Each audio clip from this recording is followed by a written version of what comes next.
Pendant plus de 15 ans, Spider-Man a appartenu à tout le monde sauf à Marvel.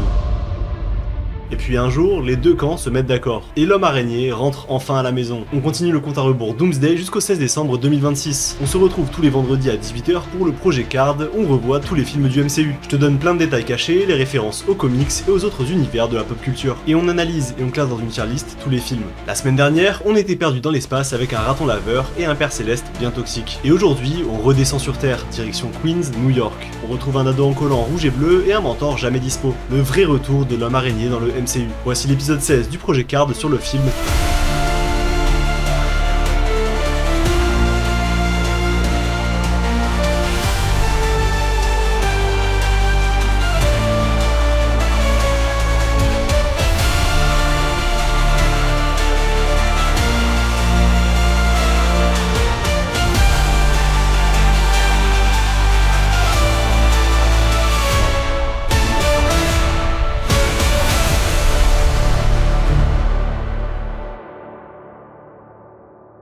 Tout commence en 2012, juste après la bataille de New York. Un entrepreneur du nom d'Adrian Toomes bosse avec son équipe en nettoyant les débris laissés par l'invasion Chitauri. C'est son gagne-pain, il a des employés, des factures, une famille à nourrir. Sauf que du jour au lendemain, une boîte débarque et lui prend le contrat sous le nez. Le Damage Control, une co-entreprise entre le gouvernement et un certain Tony Stark. Le petit ouvrier se fait écraser par le milliardaire. Alors Toomes garde en douce une partie de la technologie alien. Et il monte son business, il fabrique des armes de contrebande et devient le vautour. On saute quelques années plus tard. On retrouve Peter Parker de retour au Queens après sa mission avec Tony en Allemagne dans Civil War. Et Peter est à fond, il veut vraiment bien faire les choses en tant que Spider-Man. Il attend l'appel de Happy, il patrouille son quartier tous les soirs, il veut plus que tout devenir un Avenger. Et à côté de ça, il a une vie de lycéen normal. Il a son meilleur pote Ned, il a un crush pour Liz, il fait partie du club d'épellation de son lycée, et un Flash Thompson toujours aussi lourd. D'ailleurs, personne n'est au courant de sa double identité. À part Stark évidemment, qui lui a confectionné ce costume ultra high-tech. Et Ned, son meilleur pote, qui le découvre parce que Peter a zéro Spider-Sense visiblement. Un soir, Peter tombe sur une vente d'armes de la bande de Toomes. Et dans son objectif de prouver à Stark qu'il est prêt à devenir un vrai héros, il risque sa vie. Il chute dans un lac glacé à cause du vautour, et Stark le rappelle à l'ordre.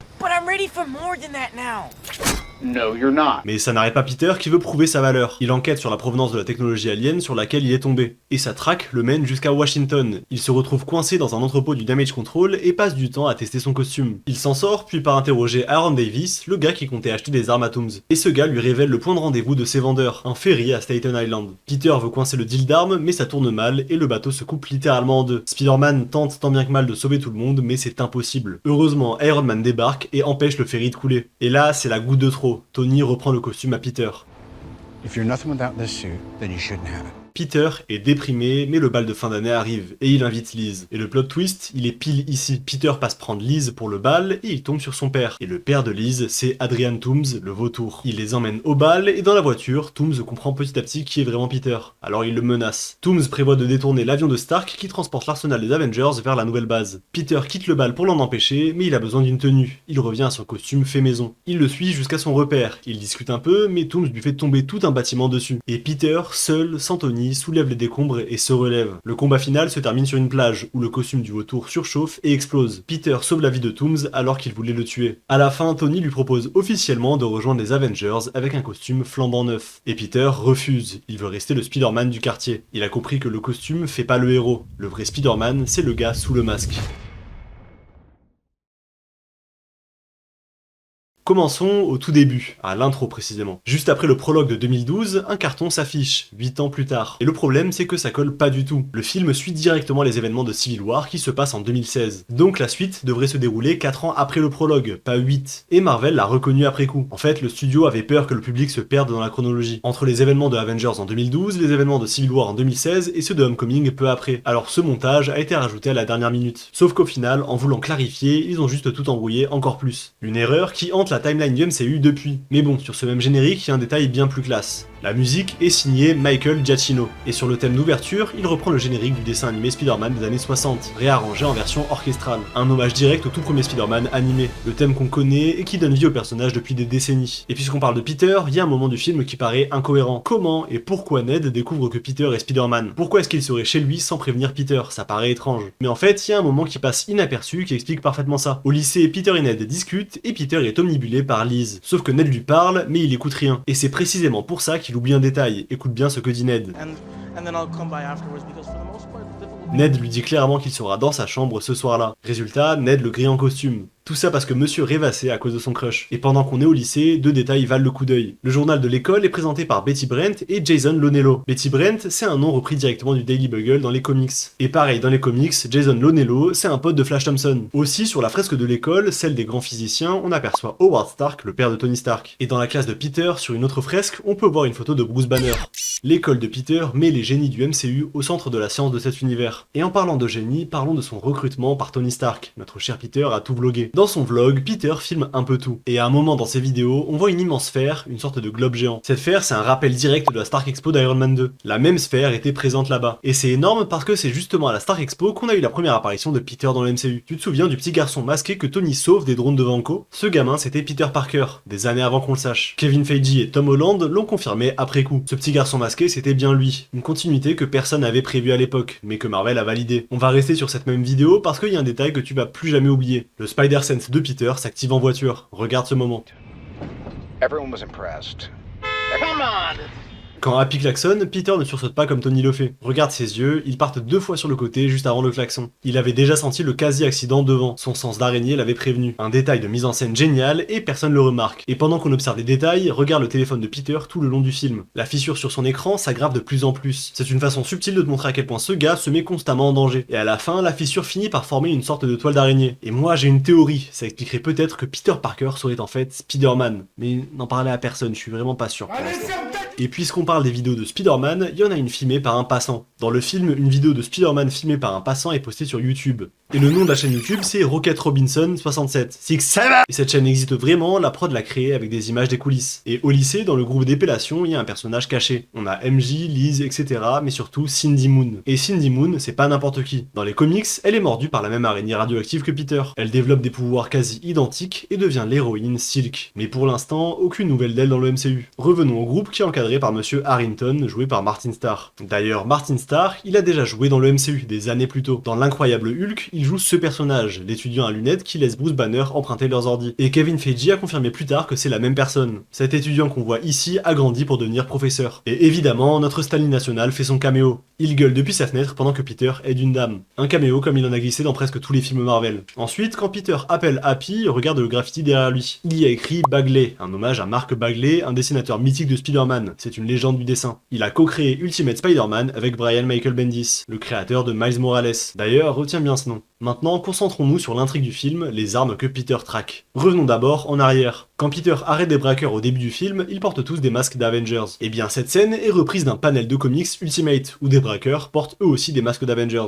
En plus de ça, juste derrière lui, il y a une pub d'un avocat qui couvre certains délits, dont l'usurpation d'identité, ce qui est écrit juste ici. Un écho parfait à ces braqueurs qui volent l'identité des Avengers. Un peu plus tard, Peter tente de stopper une vente d'armes illégale. Et parmi les armes, on a le gantelet du Shocker, celui de Bryce. Il est fabriqué à partir du gantelet de Crossbones vu dans Civil War. On a aussi une autre arme bricolée à partir d'un bras d'Ultron récupéré en Sokovie. Des grenades à trous noirs qui, elles, viennent des elfes noirs de Thor 2. Donc, chaque arme de Toomes, c'est un bout d'une bataille des Avengers. Ensuite, quand Peter est enfermé dans les entrepôts de Damage Control, il fouille un peu. Et dans un sac, Peter trouve 2 objets. Le premier, un anneau métallique. Il te dit peut-être rien comme ça, mais il vient directement de Avengers l'ère d'Ultron. C'est le déclencheur qu'Ultron avait installé pour faire tomber la Sokovie. Mais il trouve autre chose dans ce sac. Une tête d'Ultron avec les yeux rouges. Et là, souviens-toi d'un truc précis dans l'ère d'Ultron. Quand un robot Ultron a les yeux bleus, c'est juste un pantin, une coquille vide sous les ordres d'Ultron. Mais quand il a les yeux rouges, ça veut dire qu'Ultron est dedans, qu'il le contrôle. Donc cette tête aux yeux rouges dans le coffre, c'est peut-être un indice. Un indice qu'Ultron n'est jamais vraiment parti, qu'il est encore probablement en vie. Mais s'il y a des refs à d'autres films, il y a surtout énormément de refs aux comics,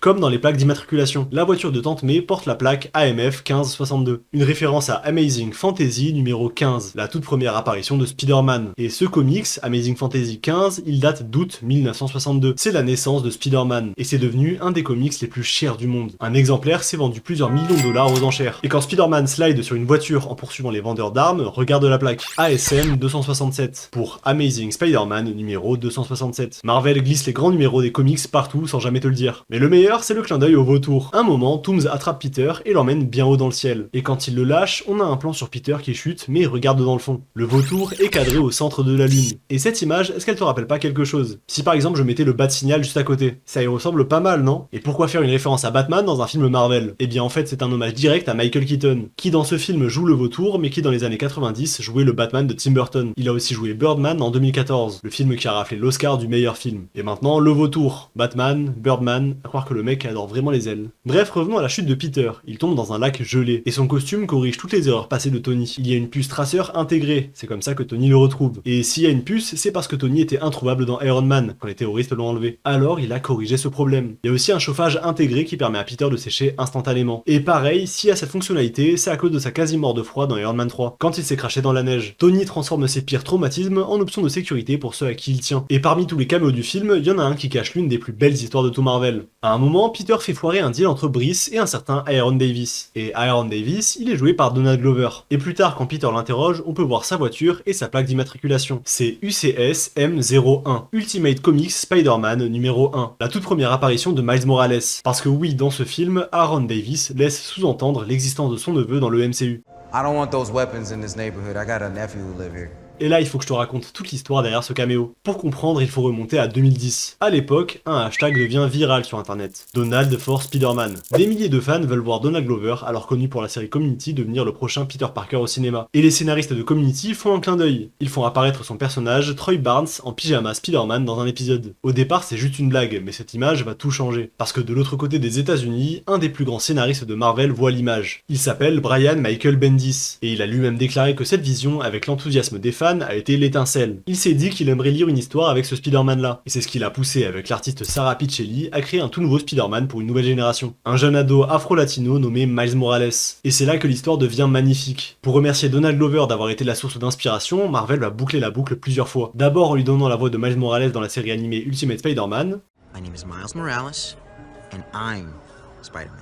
Ensuite, en le castant ici dans Homecoming, dans le rôle d'Aaron Davis, parce que Aaron Davis, c'est l'oncle de Miles Morales, le rôdeur, celui qu'on voit dans Into the Spider-Verse, et d'ailleurs, en parlant de ce film, Donald y est aussi. Sur une télé en fond, on voit la fameuse scène de Community, avec le pyjama Spider-Man. La boucle est bouclée. D'ailleurs, avant que Peter ne retrouve Aaron, on voit qu'il lit sa fiche à l'aide de Karen. Et dans les alias, on peut voir deux pseudos. Le Prowler, le rôdeur en français, ça on sait, mais on a aussi un autre pseudo. Brian Pinchelli, une ref au créateur de Miles Morales, Brian Michael Bendis, et Sarah Pichelli. Un mélange des deux noms. Et si tu tends bien l'oreille, dans ce film, tu vas repérer des connexions à tout le reste du MCU. L'IA du costume de Peter, elle s'appelle Karen. Et Karen, elle a la voix de Jennifer Connelly. Et Jennifer Connelly, elle a joué Betty Ross, la copine de Hulk. Alors pas dans le film du MCU sorti en 2008, mais dans le film Hulk de 2003, celui d'Ang Lee. La Betty Ross du MCU dans l'incroyable Hulk, c'est Liv Tyler. Sauf que dans la vraie vie, Jennifer Connelly, elle est mariée à Paul Bettany. Et Paul Bettany, c'est la voix de Jarvis, puis le visage de Vision. Donc l'IA qui parle à Peter dans l'oreille, elle est doublée par la femme de Vision. Ensuite, en bus, Peter et son groupe d'épellation passent devant un panneau de travaux. Il est écrit nettoyage du Triskelion. Ce sont les débris du film Captain America, le soldat de l'hiver. Le Triskelion, c'était le QG du Shield à Washington. Il s'est fait détruire à la fin du soldat de l'hiver quand les héliporteurs se sont crachés dessus. La bande de Toomes en reparle d'ailleurs. Et il y a même une scène coupée où le bus passe devant le Triskelion avec un héliporteur planté dedans, pendant que MJ balance une théorie du complot. They're still cleaning up from when Captain America took down those skycraft carriers for no reason? I'm pretty sure Cap was just trying to save us from tyranny. Yeah, that's what they want you to think. Et dans le même genre, écoute Happy quand il charge l'avion. Il énumère ce qu'il transporte. We just gotta load Tony's old Hulkbuster armor, prototype for Cap's new shield, and Thor's magic belt. La vieille armure Hulkbuster de Tony, le nouveau bouclier de Captain, et la ceinture magique de Thor. Et ce gros loser, il peine à prononcer le nom de cette dernière. C'était la Meging Joro. Ok, en vrai je capte, c'est pas facile. Dans la mythologie et les comics, c'est la ceinture de force de Thor, celle qui double sa puissance. Et pour clôturer nos détails cachés, le film aura un dernier hommage au Spider-Man qui était là avant. Souviens-toi de la scène de Tobey Maguire qui stoppe un train lancé à pleine vitesse avec ses toiles. Une des scènes les plus cultes de Spider-Man 2, en 2004 chez Sam Raimi. Et ici, Peter tente exactement la même chose pour empêcher le ferry de couler.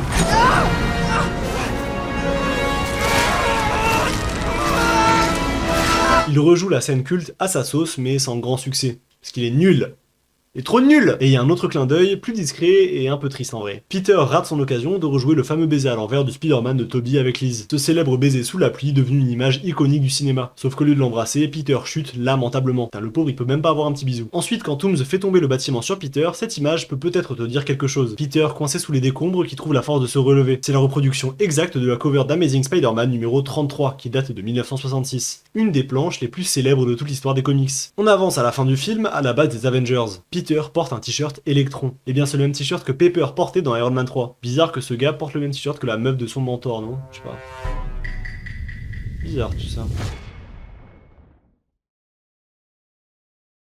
Et maintenant, on arrive à la partie qui nous suit depuis le début de la série. Sauf que cette fois, je vais être honnête avec toi. Le lien avec Doomsday, il est léger, vraiment léger. Parce qu'ici, oublie les théories et les parallèles tirés par les cheveux. La connexion à Dr. Doom, elle est purement émotionnelle, et elle passe entièrement par Peter Parker. Revenons à Civil War, c'est là qu'ont posé les toutes premières bases. Tony qui recrute un gamin, il y a une figure paternelle qui commence à naître entre eux. Mais ce film-là, Homecoming, c'est probablement le sommet de ce à quoi on avait été introduit. Ici, on voit les vraies inquiétudes de Tony pour Peter. Cette peur de le voir mourir sous sa responsabilité. Et à la fin du film, ces inquiétudes se transforment en autre chose. En confiance. Peter a su se montrer digne du costume, digne d'être un héros. Évidemment, Tony va vite regretter cette confiance dans Infinity War, et il sera soulagé de le retrouver dans Endgame. Et pour Peter, quoi qu'il arrive, Tony restera toujours une vraie figure paternelle, un vrai mentor qu'il a perdu dans Endgame. Le visage de Tony, ce sera toujours celui qui l'associera à l'exemple du vrai héros. Alors concrètement, pour Doomsday, il faut rester prudent. On n'a eu aucune confirmation sur la présence de Spider-Man de Tom Holland dans le film. En plus, le trailer vient de sortir et rien ne semble présager sa présence. Seulement des rumeurs sur une intro où le Spider-Man de Tobey Maguire serait en plein combat, un combat contre le Wolverine de Deadpool et Wolverine, pour défendre son propre univers. Si ces rumeurs se confirment, le Spider-Man de Tom Holland, lui, serait mis de côté pour Doomsday. Et il apparaîtrait plutôt dans Secret Wars. Donc voilà le lien à Doom pour ce film, il est avant tout dans le cœur de Peter. Un gamin qui a trouvé un père, qui l'a perdu, et qui va devoir affronter le chaos du multiverse avec ce fantôme sur les épaules. C'est léger, mais c'est réel.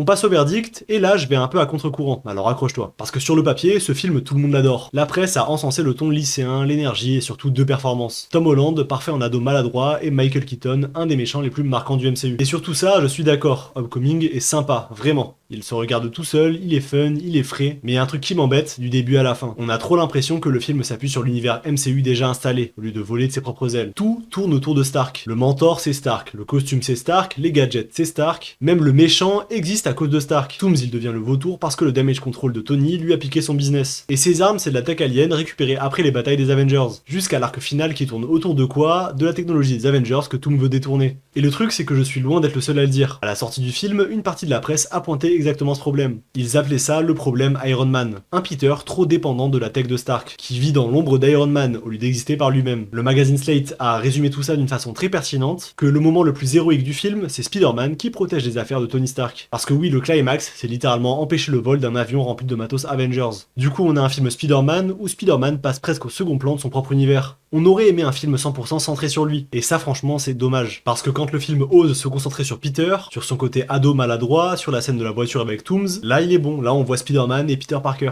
Alors pour toutes ces raisons, je place Spider-Man Homecoming au rang B. Un très bon divertissement, un méchant marquant, un Tom Holland parfait dans le rôle, mais un film qui s'appuie un peu trop sur les béquilles du MCU pour tenir debout tout seul. Et malheureusement, c'est quelque chose qui va le suivre dans les films suivants. Et toi, tu mets où Spider-Man Homecoming dans ta tier list? Et surtout dis-moi pour toi, Adrian Toomes, est-ce que tu trouves aussi que c'est un des meilleurs méchants du MCU? Ou t'as un personnage que tu trouves largement au-dessus? Dis-moi tout ça en commentaire et explique-moi pourquoi. Sachez que je lis tous les commentaires et ça me fait trop plaisir de voir que la série vous plaît. Like et partage si l'épisode t'a plu, ça aide énormément la chaîne. Et petite info avant de se quitter, le 29 juillet, Spider-Man Brand New Day sort enfin au cinéma. Donc attendez-vous à une vidéo de ma part dans les jours qui suivent. On va en parler à fond, alors active la cloche et surtout suis-moi sur mes réseaux. Je suis le plus actif sur Insta. Mais la semaine prochaine, on reste sur le compte à rebours et on quitte la Terre. Direction Asgard. On perd un marteau, on découvre une sœur qu'on connaissait même pas et on retrouve un vieux copain vert coincé dans une arène. Le film qui a tout changé pour le dieu du tonnerre. Thor Ragnarok, vendredi 31 juillet à 18h. Alors abonne-toi, active la cloche et à plus.